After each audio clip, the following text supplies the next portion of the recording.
Obrigado, pastor Nilton, pelo carinho. Irmãos amados, que privilégio estar aqui nesta noite festiva de gratidão a Deus. Gratidão pela vida, gratidão pela família, gratidão pela igreja, gratidão pela salvação em Cristo Jesus, gratidão pela comunhão dos santos. Somos um só rebanho, uma só família, uma só igreja, um só povo, remido e lavado no sangue do Cordeiro. Eu quero ler com vocês o texto de Apocalipse, capítulo 1. Apocalipse, capítulo 1.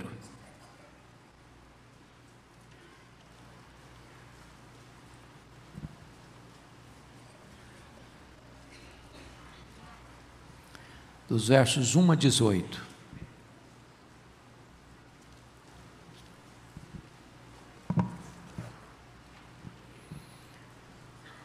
Revelação de Jesus Cristo, que Deus lhe deu para mostrar aos seus servos as coisas que em breve devem acontecer, e que ele, enviando por intermédio do seu anjo, notificou ao seu servo João, o qual atestou a palavra de Deus e o testemunho de Jesus Cristo quanto a tudo o que viu. Bem-aventurados aqueles que leem, aqueles que ouvem as palavras da profecia e guardam as coisas nela escritas, pois o tempo está próximo. João às 7 igrejas que se encontram na Ásia, graça e paz a vós outros da parte daquele que é e que era e que há de vir, da parte dos 7 espíritos que se acham diante do seu trono, e da parte de Jesus Cristo, a fiel testemunha, o primogênito dos mortos e o soberano dos reis da terra, aquele que nos ama e pelo seu sangue nos libertou dos nossos pecados e nos constituiu reino, sacerdotes para o seu Deus e Pai. A ele a glória e o domínio pelos séculos dos séculos. Amém. Eis que vem com as nuvens, e todo olho verá, até quantos o traspassaram, e todas as tribos da terra se lamentarão sobre ele, certamente. Amém. Eu sou o Alfa e o Ômega, diz o Senhor Deus, aquele que é, que era e que há de vir, o Todo-Poderoso. Eu, João, irmão vosso e companheiro na tribulação, no reino e na perseverança, em Jesus achei-me na ilha chamada Patmos por causa da palavra de Deus e do testemunho de Jesus. Achei-me em espírito no dia do Senhor, e ouvi por detrás de mim grande voz, como de trombeta, dizendo: o que vês escreve em livro e manda às 7 igrejas, Éfeso, Esmirna, Pérgamo, Tiatira, Sardes, Filadélfia e Laodiceia. Voltei-me para ver quem falava comigo, e voltado vi 7 candeeiros de ouro, e no meio dos candeeiros um semelhante a filho de homem, com vestes talares e cingido à altura do peito com a cinta de ouro.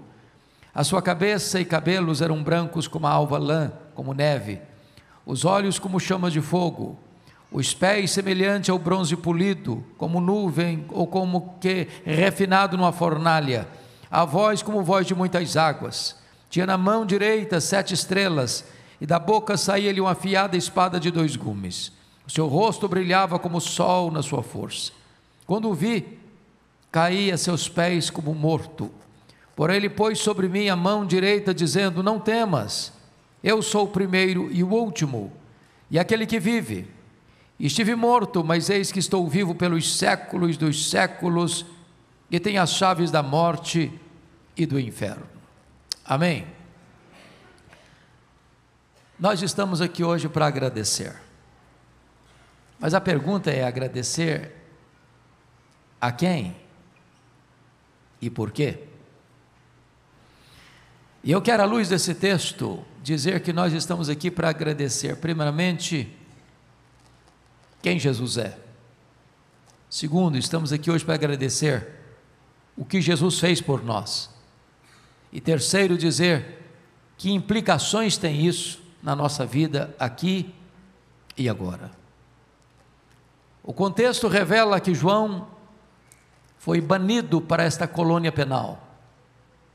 ele já é um homem velho, ele está pastoreando a igreja de Éfeso. A essas alturas, todos os demais apóstolos já estão mortos, todos mortos pelo viés do martírio. A perseguição à igreja é crudelíssima, os cristãos estão sendo crucificados, queimados vivos, os cristãos estão sofrendo uma amarga e dolorosa perseguição por todo o Império Romano, e João é o último sobrevivente do colégio apostólico, e então ele é banido para esta colônia penal, ele é preso nesta ilha de Patmos, uma ilha do mar Egeu, e certamente a intenção do imperador Domiciano era calar sua voz, ou talvez até jogar uma pá de cal na igreja que já estava tão doída e sofrida. Mas quando João está nessa ilha, quando todas as portas se fecharam para ele, na terra, o Senhor abriu-lhe uma porta no céu e disse: sobe para aqui e eu te mostrarei as coisas que devem acontecer. E diz a Escritura que aquele era um dia de domingo, quando João ouve atrás dele uma voz, como voz de trombeta, dizendo: o que vês, escreve em livro e manda às 7 igrejas, Éfeso, Esmirna, Pérgamo, Tiatira, Sardes, Filadélfia e Laodiceia. Quando ele se volta para ver, o que ele vê não é aquele que falava com ele, mas as 7 igrejas, e no meio das igrejas, um semelhante a filho de homem. Quem é que ele vê?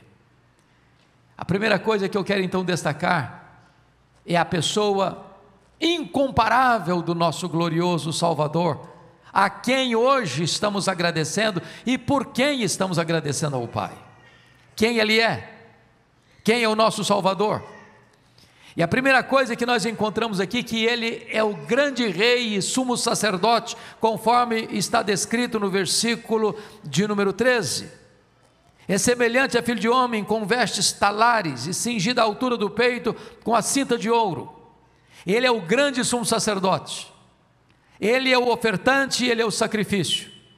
Ele é aquele que ofereceu-se a si mesmo por nós, oferecendo-se como sacrifício, como nosso fiador, como nosso representante, como nosso substituto, aquele que veio para se identificar conosco, aquele que veio para carregar sobre o seu corpo no madeiro os nossos pecados, aquele que veio para beber sozinho o cálice da ira de Deus que era contra nós, aquele que veio para morrer pelos nossos pecados segundo as Escrituras e ressuscitar para a nossa justificação. Ele agora está à destra de Deus Pai, como advogado, o justo, como grande sumo sacerdote, intercedendo por nós, vivendo eternamente por isso podemos ser totalmente salvos.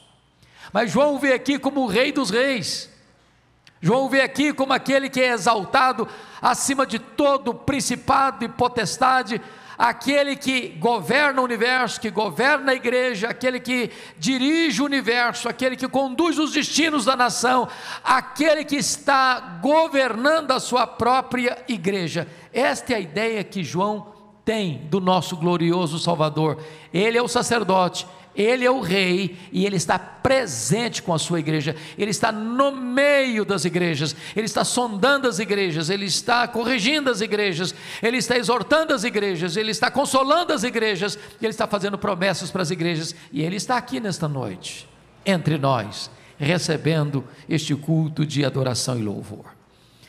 A segunda coisa que João vê, meus amados, a quem nós estamos adorando, quem é o nosso glorioso, como é que é a beleza da sua pessoa, está aí, confira comigo no verso 14, ele é eterno, é uma figura que apresenta aqui, a sua cabeça e cabelos eram brancos como a alva lã, como neve, isso descreve a sua eternidade, ele existe antes que o mundo existisse, foi Ele quem trouxe o mundo à existência, Ele preexiste a criação e Ele é o autor da criação. Ele é Deus de eternidade a eternidade. Junto com o Pai, junto com o Espírito Santo, Ele já estava desfrutando desta intimidade intratrinitariana, planejando todas as coisas que estão acontecendo e que devem acontecer, incluindo neste planejamento a sua, a minha e a nossa vida. Ele é o Pai da eternidade. Quando João olha, notem comigo ainda no versículo 14, ele não é apenas eterno, ele é também onisciente. Seus olhos são como chamas de fogo. E ele olha, e ele vê, e ele conhece, e ele sonda a todos, e ele pode dizer para as igrejas: eu conheço as tuas obras, eu conheço a tua tribulação, eu conheço a tua pobreza, eu conheço o lugar onde tu habitas. Ele está aqui, e ele conhece você, a sua vida, o seu passado, o seu presente, o seu futuro. Ele conhece o que ninguém conhece, ele sabe tudo, a seu, a meu, a nosso respeito, porque nada pode ficar escondido daquele cujos olhos são como chamas de fogo. João o vê na sua pessoa bendita como aquele que é onisciente. Mas em terceiro lugar, veja comigo a figura do verso 15: os seus pés são semelhantes a bronze polido, como que refinado numa fornalha. Isso retrata que este a quem adoramos nesta noite, ele é onipotente. Ele é onipotente. Ninguém pode resistir ao seu poder. Ele é o todo-poderoso Deus. Ele venceu o diabo, ele venceu o pecado, ele venceu a morte, e ele vai colocar todos os seus inimigos debaixo dos seus pés, diz as Escrituras. Ele vai lançar no lago do fogo o anticristo, o falso profeta, o dragão, a morte, o inferno e todos aqueles cujos nomes não estão escritos no livro da vida. E diz a Escritura que quando ele vier com a sua majestade e glória, ele vai colocar todos os seus inimigos debaixo dos seus pés e entregar o reino ao Deus e Pai, para que ele seja tudo em todos. Louvado seja o Senhor. Ele é onipotente, nada lhe é impossível, nada para ele é difícil demais. Ele pode tudo quanto ele quer, ele é onipotente, e é a esse Senhor que nós estamos adorando, e por causa dele é que nós estamos aqui agradecendo. Mas ainda, notem comigo, que no verso 15, ele nos é apresentado assim: a sua voz é como voz de muitas águas. Isso significa que ele é irresistível. O aspecto da sua voz é que, à luz da Bíblia, nós encontramos que a sua voz é poderosa, a sua voz despede chamas de fogo, a sua voz faz tremer o deserto. Quando ele fala, o universo inteiro se dobra diante da sua voz onipotente. Ele fala e o sol aparece, ele fala e as estrelas aparecem, ele fala e o mar se aquieta, ele fala e o vento cessa, ele fala e uma mula profetiza, ele fala e um verme vai obedecer a sua voz, ele fala e os demônios batem em retirada, ele fala e os anjos saem para obedecer a sua voz. A sua voz é poderosa, e a sua voz é a voz do Evangelho que um dia alcançou o seu coração, o meu coração, o nosso coração. Mas ainda, descrevendo a grandeza da pessoa do nosso glorioso Redentor, a quem adoramos, está escrito aí no verso de número 16: ele tinha na mão direita 7 estrelas, e da sua boca saía-lhe uma afiada espada de 2 gumes. O que significa isso?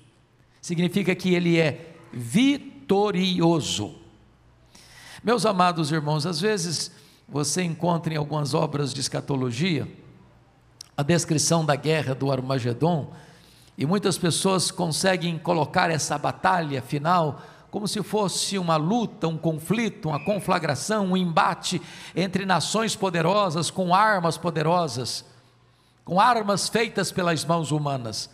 Mas o que a Bíblia nos informa é que Jesus Cristo vai acionar uma única arma, e essa arma é suficiente para colocar todos os seus inimigos abaixo e derrotar todos eles. É a espada afiada que sai da boca do Cordeiro de Deus. Ele vai matar o anticristo com o sopro da sua boca. É a sua palavra de juízo, é a sua palavra de autoridade que vai vencer o inimigo e que vai derrotar todos os seus adversários. Por quê? Porque ele é o vencedor. Ninguém pode detê-lo, ninguém pode ameaçá-lo, ninguém pode colocá-lo contra a parede, ninguém pode levá-lo ao fracasso. Ele é vitorioso em todos os embates, em todas as batalhas. Ele é o grande campeão invicto em todas as guerras. Este é o nosso glorioso Redentor, e é a Ele que nós estamos adorando nesta noite.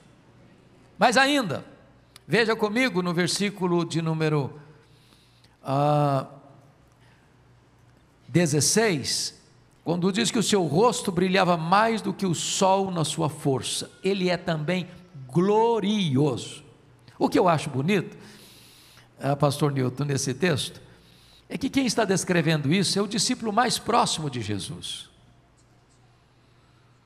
É aquele que na mesa da comunhão reclinou a cabeça no seu peito.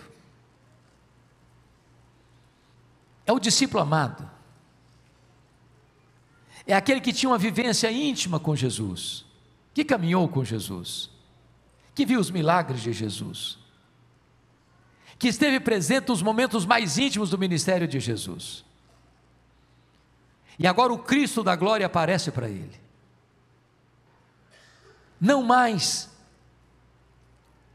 com seus cabelos ensanguentados e empoeirados, não mais com seus olhos machucados e feridos, não mais com suas mãos presas no lenho, com seus pés pregados pelos cravos, não mais com a sua voz embargada pela sede, não mais com seu rosto desfigurado pelo sofrimento, mas ele vê o Cristo da glória, e o rosto dele brilhava mais do que o sol na sua força e no seu fulgor. Ele é o Cristo glorioso, ele é o Cristo da glória. Diante dele a luz do sol empalidece, diante dele as estrelas se apagam, diante dele toda a glória e esplendor deste mundo é treva medonha. Ele é o Cristo glorioso, ele é o Cristo da igreja, ele é o Senhor da igreja, ele é o amado da nossa alma, ele é a razão da nossa vida, ele é o motivo do nosso louvor, ele é a doçura do mel nos nossos lábios, ele é a razão da nossa esperança, ele é o nosso glorioso Salvador, e é por causa dele que você e eu estamos aqui nesta noite de celebração.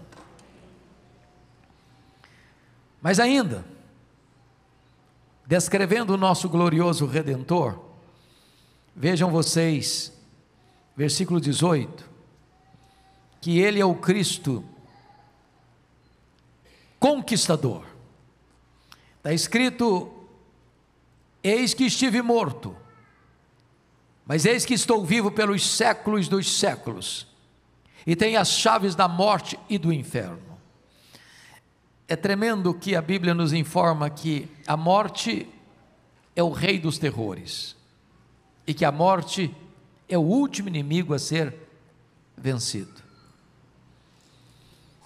Mas diz a Escritura que Jesus se apresenta como aquele que esteve morto, mas está vivo, e vivo pelos séculos dos séculos. Na história nós temos registros de ressurreição, no ministério de Elias, no ministério de Eliseu, no próprio ministério de Cristo, no ministério de Pedro, no ministério de Paulo. Mas aquelas pessoas que ressuscitaram, voltaram a morrer. Jesus é o único que morreu e ressuscitou com um corpo de glória. É o único que, ao morrer, entrou nas entranhas da morte, arrancou o aguilhão da morte e matou a morte, e inaugurou a imortalidade. Ele não é aquele que esteve vivo e está morto, ele é aquele que esteve morto e está vivo pelos séculos dos séculos. Ele rompeu o poder da sepultura, a morte não pôde detê-lo, e é por isso que hoje ele traz esperança para todos nós, porque ele ressuscitou como primícias, como primeiro da fila, e todos nós que cremos nele, não morreremos eternamente. A morte não tem mais a última palavra, o túmulo não será nosso último endereço, nós temos uma viva esperança e caminhamos para a glória, porque ele é o conquistador, bendito seja o seu nome. Mas irmãos, nós não estamos aqui hoje apenas para descrever a pessoa incomparável do nosso glorioso Salvador.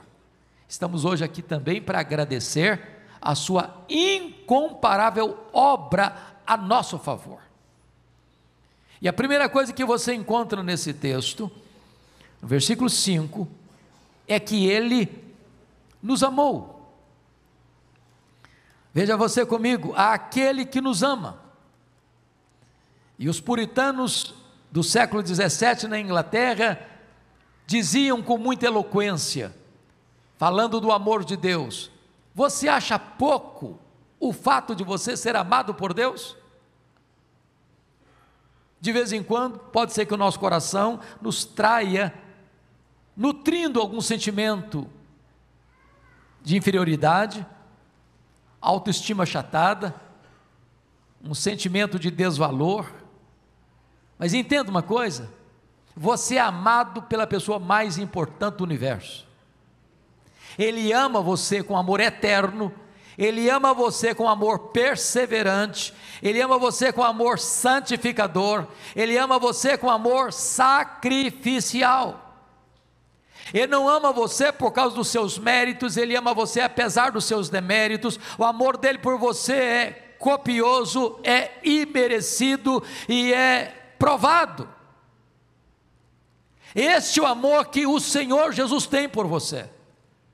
E por amor a você, Ele desceu da glória. Por amor a você, Ele se esvaziou. Por amor a você, Ele assumiu a forma de servo. Por amor a você, Ele humilhou-se até a morte, morte e cruz. Por amor a você, Ele entregou-se a si mesmo para morrer no seu lugar, para dar a você a vida eterna. Esta é a gloriosa obra dele. Ele ama você, Ele ama a mim, Ele ama a nós. A segunda coisa que esse texto mostra é que Ele não apenas nos ama, mas o versículo 5 diz: e pelo seu sangue nos libertou dos nossos pecados. Ele morreu por nós. Paulo, escrevendo aos Romanos, diz que dificilmente alguém morreria por um justo. De repente, por alguém justo, alguém se anima a morrer. Mas ele prova o seu próprio amor para conosco, pelo fato de ter Cristo morrido por nós, sendo nós ainda pecadores. Ele morreu por mim, por você, quando nós éramos fracos, ímpios, pecadores e inimigos. Ele não morreu como um mártir, Ele não morreu como um fraco, Ele não morreu porque sucumbiu ao poder de Roma, Ele não morreu porque foi traído por Judas, Ele não morreu porque foi negado por Pedro, Ele não morreu porque ele foi traído pelo Sinédrio, Ele não morreu porque testemunhas falsas o acusaram, Ele não morreu porque Pilatos o sentenciou à morte, Ele não morreu porque os soldados o pregaram naquele lenho. Ele morreu por você e por mim, por amor a você e a mim. Ninguém podia tirar a sua vida, Ele espontaneamente a deu, para que você e eu pudéssemos ter a vida eterna. Esse é o motivo da nossa adoração e da nossa gratidão nesta noite. Mas em terceiro lugar, Ele ama você, Ele morreu por você, mas em terceiro lugar, Ele voltará para você. Veja o versículo 7 comigo: eis que vem com as nuvens, e todo olho verá, até quantos o traspassaram. E como é que Ele virá? Ele voltará pessoalmente, Ele voltará visivelmente, Ele voltará audivelmente, Ele voltará repentinamente, Ele voltará inesperadamente, Ele voltará inescapavelmente, Ele voltará gloriosamente, Ele voltará vitoriosamente. Ele virá para buscar a sua noiva, a sua igreja. Essa é a acrópole da nossa esperança, esse é o pináculo da nossa fé cristã, essa é a grande verdade magna apresentada no livro de Apocalipse. Jesus voltará. Ainda que você não creia, ainda que você não espere, Ele voltará gloriosamente para buscar a sua igreja. Então, meus amados, nós temos tantos motivos para agradecer por quem Jesus é e por aquilo que Jesus fez por nós. Mas eu quero concluir fazendo uma seguinte pergunta: Quais são as implicações disso? Dessas duas verdades anteriores, quem ele é e o que ele fez? A primeira implicação, meus irmãos, que nós não precisamos então temer a vida. O versículo 1, somos informados de que a revelação de Jesus Cristo que Deus lhe deu para mostrar aos seus servos as coisas que em breve devem acontecer. Nós estamos passando, de certa forma, um ano complexo.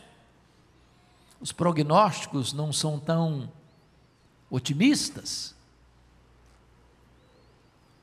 Você tem suas angústias, seus temores, suas preocupações com os rumos que a nação toma, alguns setores da sociedade toma, ou que a economia do país enfrenta, ou o que pode acontecer no futuro. Mas você e eu não precisamos temer a vida, porque a nossa vida não depende dos governantes, dos legisladores, das cortes egrégias do país ou do mundo. A nossa vida é governada por aquele que está no trono, e esse que está no trono é que está dizendo que as coisas que não talvez aconteçam ou podem acontecer, as coisas que devem acontecer. A história não está sem rumo, a sua vida não está solta ao léu, a sua vida está nas mãos daquele que está no trono e governa o universo e governa a sua história. As coisas estão estabelecidas e estabelecidas por Ele, o Deus Todo-Poderoso. Você não precisa temer a vida. Segundo, porque Jesus é e fez, você não precisa temer a morte. Ele diz: eis que eu estive morto, mas eu estou vivo, pelos séculos dos séculos. Aquele que é o seu Salvador já enfrentou a morte, já encarou a morte, já venceu a morte, já derrotou a morte, e agora você pode dizer como o apóstolo Paulo: onde está a morte, a tua vitória? Onde está a morte, o teu aguilhão? Agora você e eu podemos dizer como Paulo: para mim o viver é Cristo e o morrer é lucro. Agora você e eu podemos dizer como Paulo: para mim morrer é deixar o corpo e habitar com o Senhor, é partir para estar com Cristo, que é incomparavelmente melhor. Mas porque Ele é, e por aquilo que Ele fez por nós, há uma outra implicação. Você não precisa temer os acontecimentos do aqui e do agora. Vejam vocês que João é levado para esta ilha por ordem do imperador Domiciano. Foi considerado um segundo Nero, ou Nero redivivo, pela maneira tão truculenta como ele perseguiu a igreja. Foi esse imperador que se arrogou para si o título de Senhor e Deus. Foi esse imperador que jogou João nessa ilha penal, nessa colônia penal. Mas quando João vai para essa ilha, ele faz uma outra leitura. Não foram os políticos, não foi o imperador, não foram os comandantes deste mundo que me jogaram nessa ilha penal, não, nessa colônia penal, não. Ele vai dizer no versículo 9: eu estou aqui por causa da palavra de Deus e do testemunho do Senhor Jesus. Os homens podem tramar contra mim, mas é a mão de Deus que prevalece, é o plano de Deus que prevalece. Eu estou aqui por um projeto maior, eu estou aqui para que Deus abra as cortinas da eternidade e revele para mim o que vai acontecer após essas coisas, e mostra então que quem está no trono é Deus, e que tem o livro da história nas mãos é o Senhor Jesus, e que a história não está caminhando em círculo, a história não é um caminhão sem freio ladeira abaixo, a história caminha para um telos, para um fim, para uma consumação, onde a vitória é de Cristo e da sua igreja. Você não precisa temer os acontecimentos, a história. Bom, quando eu olho essas coisas, não importa se você está livre ou solto, ou preso numa ilha, ou em liberdade, se você está com saúde ou enfermo, se você está num tempo de bonança ou de escassez, as circunstâncias imediatas não afetam essas verdades todas que nós afirmamos: quem Jesus é, o que Ele fez por você e as implicações dessas duas verdades anteriores. Hoje nós estamos aqui para agradecer. E agradecer pelo nosso glorioso Redentor, por quem Ele é, por aquilo que Ele fez e pelas implicações que isso tem agora na nossa vida. Eu quero orar com você, quero dar graças a Deus por ver essa igreja tão bonita, esse templo repleto de pessoas que vieram aqui porque têm o que agradecer, e de todas as manifestações da nossa gratidão, nenhuma delas pode ou deva ser maior do que a nossa gratidão pelo nosso glorioso Salvador. Ele nos amou e a si mesmo se entregou por nós. Feche os seus olhos por um instante, curva a sua fronte, vamos orar. A Deus, nós te agradecemos tanto, porque estávamos longe e fomos aproximados de Ti. Estávamos em trevas e fomos chamados para a luz. Éramos escravos do mundo, do diabo, da carne, e hoje somos livres. Estávamos perdidos e fomos achados. Estávamos mortos e recebemos vida. Não fomos nós que te buscamos, Tu nos buscaste. Não fomos nós que te amamos primeiro, Tu nos amaste primeiro e nos atraíste para Ti com cordas de amor. E hoje aqui reunidos no nome de Jesus, reconhecemos este dom inefável, este presente maior, que é Jesus Cristo, o nosso glorioso Salvador. O que te pedimos é que, se porventura há alguém aqui nesta casa que ainda não reconheceu Jesus Cristo, o teu Filho, como presente maior, como aquele que tem o dom da vida eterna, que essa seja uma noite de salvação. Com Ele agradecemos, ó Deus, todas as demais bênçãos que vêm em Cristo Jesus para nós, porque a Tua palavra diz que toda boa dádiva procede do Pai das luzes, e se estamos aqui, é porque Tu tens nos abençoado, se estamos vivos, é porque Tu tens nos preservado a vida, se estamos com saúde, é porque Tu tens guardado o nosso corpo de enfermidades, se temos prosperidade, é porque as Tuas mãos nos abençoam com prosperidade. Se temos livramento de inimigos que aleivosamente nos cercam, é porque Tu tens sido o nosso escudo. Se temos uma igreja que nos ama, a quem pertencemos, é porque Tu mesmo nos trouxeste para a Tua casa, para sermos coluna do Teu santuário. Oh meu Deus, tantas maravilhas Tu tens nos dado, e por todas nós Te agradecemos e reconhecemos a Tua bênção sobre nós nesta noite. A Ti tributamos a nossa honra, a glória, o louvor e o domínio pelos séculos dos séculos, no nome que é sobre todo nome, o nome de Jesus. Aleluia. Amém.